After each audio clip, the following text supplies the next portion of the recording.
power tool, yoga. While learning how to meditate, my teacher also told me that if I wanted to make my meditation even better, I should do a little yoga right before. This was surprising to me because I didn't think meditation could get any better. Based on his advice, I decided to try some yoga.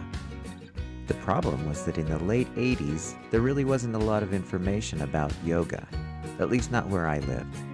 But I did find a book that had some simple yoga poses that I could try. Some of these strangely familiar poses looked a lot like the stretches that I used to do before playing basketball. I didn't know I'd been doing yoga. I tried a few of these poses and found them to be nice, but I wasn't really hooked. My interest in yoga started to grow after I learned that two of the greatest basketball players in the NBA practiced yoga.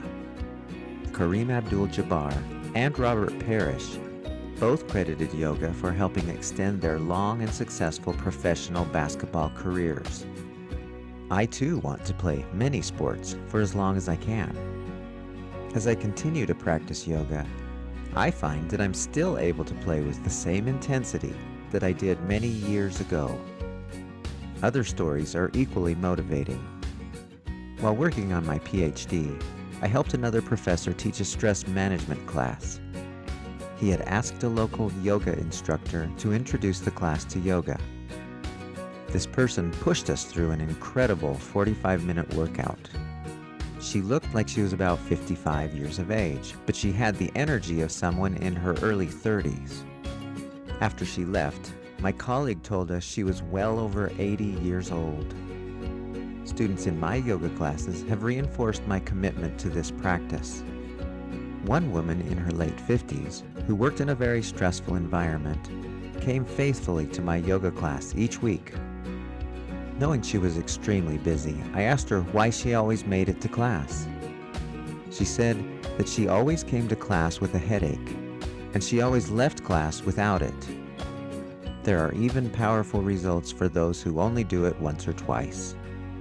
Most comment that after doing yoga, they experience benefits such as feelings of peace, relief from headaches, reduced back pain, less agitation, and a reduction of many stress-related symptoms.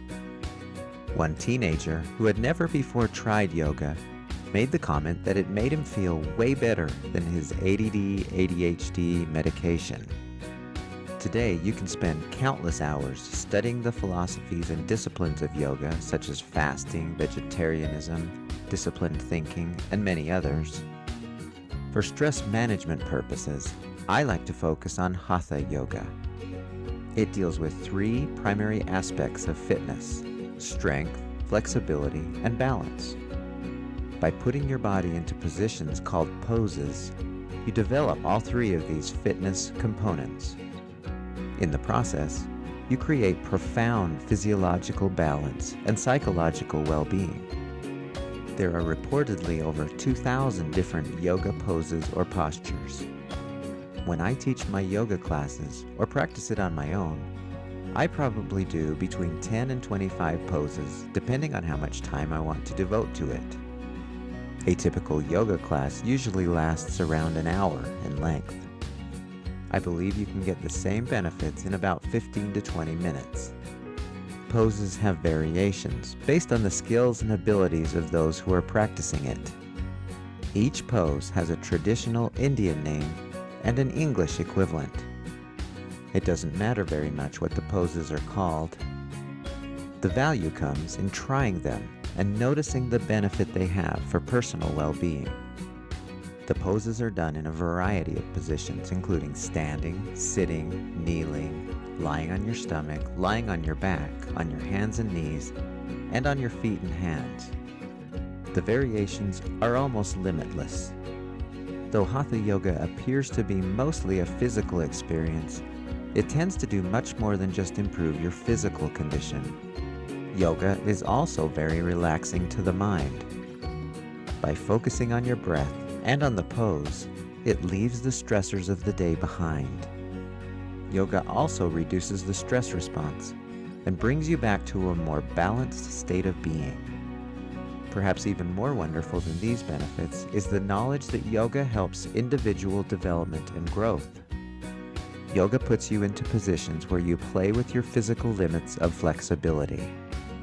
Once you find those limits, you ease back a bit and then focus on your breath while you easily stretch through those limits.